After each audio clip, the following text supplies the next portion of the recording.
and mannerly up at Stallery. They pull the possibilities like gentlemen."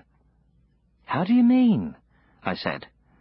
"I'll explain when you're old enough to understand the magic of high finance," my uncle replied. "Meanwhile—" his face went all withered and serious. "Meanwhile, you can't afford to go risking your neck on Stall Crag. You really can't, Con. Not with the bad karma you carry." "What's karma?" I asked. "That's another thing I'll explain when you're older," my uncle said. "Just don't let me catch you going rock climbing again, that's all." I sighed. Karma was obviously something very heavy, I thought, if it stopped you climbing rocks. I went to ask my sister, Anthea, about it. Anthea is nearly 10 years older than me, and she was very learned even then. She was sitting over a line of open books on the kitchen table, with her long black hair trailing over the page she was writing notes on.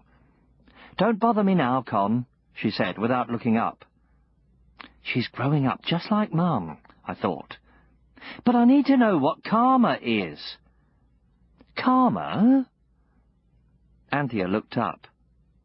She has huge, dark eyes. She opened them wide to stare at me wonderingly. "Karma's sort of like fate, except it's to do with what you did in a former life. Suppose that in a life you had before this one you did something bad, or didn't do something good. Then fate is supposed to catch up with you in this life, unless you put it right by being extra good, of course. Understand?" "Yes," I said, though I didn't really. "Do people live more than once, then?" "The magicians say you do," Anthea answered. "I'm not sure I believe it myself. I mean, how can you check that you had a life before this one? Where did you hear about karma?" Not wanting to tell her about Stall Crag, I said vaguely, "Oh, I read it somewhere. And what's pulling the possibilities? That's another thing I read." "It's something that would take ages to explain, and I haven't time," Anthea said, bending over her notes again. "You don't seem to understand that I'm working for an exam that could change my entire life." "When are you going to get lunch, then?" I asked. "Isn't that just my life in a nutshell?" Anthea burst out. "I do all the work round here and help in the shop twice a week, and nobody even considers that I might want to do something different. Go away." You didn't mess with Anthea when she got this fierce. I went away and tried to ask Mum instead. I might have known that would be no good. Mum has this little bare room with creaking floorboards half a floor down from my bedroom, with nothing in it much except dust and stacks of paper. She sits there at a wobbly table, hammering away at her old typewriter, writing books and magazine articles about women's rights. Uncle Alfred had all sorts of smooth new computers down in the back room where Miss Silex works, and he was always on at Mum to change to one as well. But nothing will persuade Mum to change. She says her old machine is much more reliable. This is true. The shop computers went down at least once a week. This, Uncle Alfred said, was because of the activities up at Stallery. But the sound of Mum's typewriter is a constant hammering through all 4 floors of the house. She looked up as I came in and pushed back a swatch of dark grey hair. Old photos show her looking rather like Anthea, except that her eyes are a light yellow-brown like mine. But you would never think her anything like Anthea now. She is sort of faded, and she always wears what Anthea calls that horrible mustard-coloured suit, and forgets to do her hair. I like that. She's always the same, like the cathedral, and she always looks over her glasses at me the same way. "Is lunch ready?" she asked me. "No," I said. "Anthea's not even started it." "Then come back when it's ready," she said, bending to look at the paper sticking up from her typewriter. "I'll go when you tell me what pulling the possibilities means," I said. "Don't bother me with things like that," she said, winding the paper up so that she could read her latest line. "Ask your uncle. It's only some sort of magician's stuff. What do you think of disempowered broodmares as a description? Good, eh?" "Great," I said. Mum's books are full of things like that. I'm never sure what they mean. That time I thought a disempowered broodmare was some sort of weak nightmare, and I went away thinking of all her other books, called things like Exploited for Dreams and Disabled Eunuchs.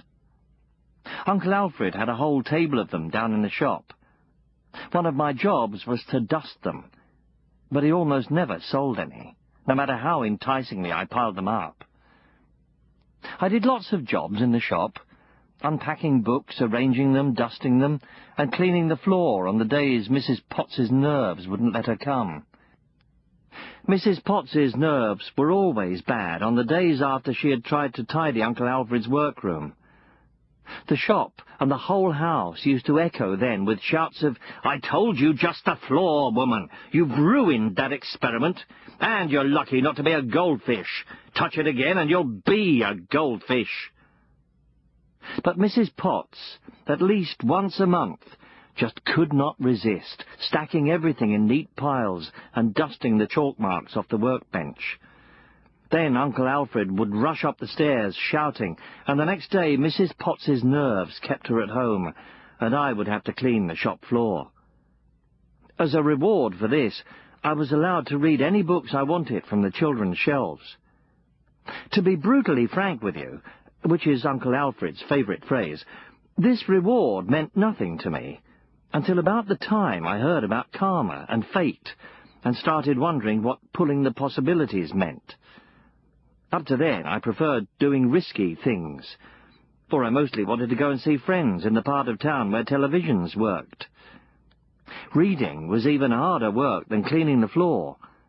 But suddenly, one day, I discovered the Peter Jenkins books. You must know them. Peter Jenkins and the Thin Teacher, Peter Jenkins and the Headmaster's Secret, and all the others. They're great. Our shop had a whole row of them, at least 20, and I set out to read them all. Well, I had already read about 6, and those all kept harking back to another one called Peter Jenkins and the Football Formula that sounded really exciting.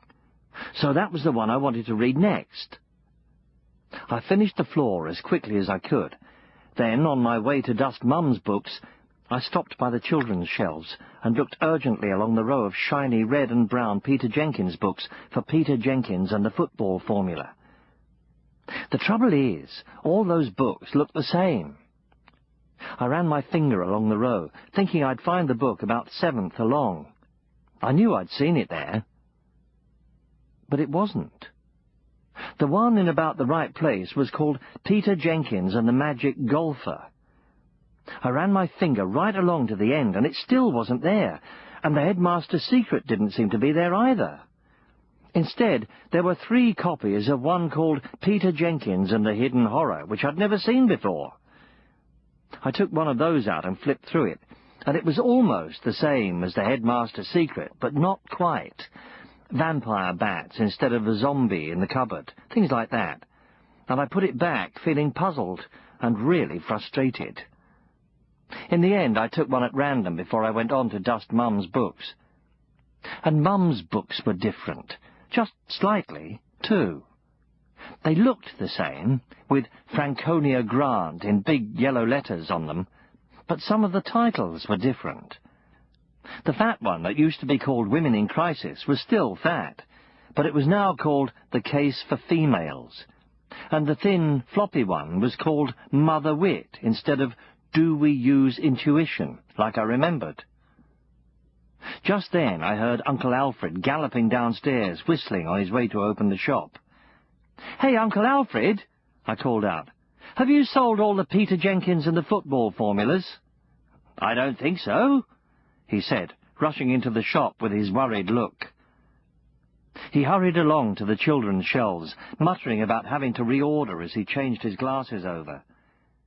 He peered through them at the row of Peter Jenkins books.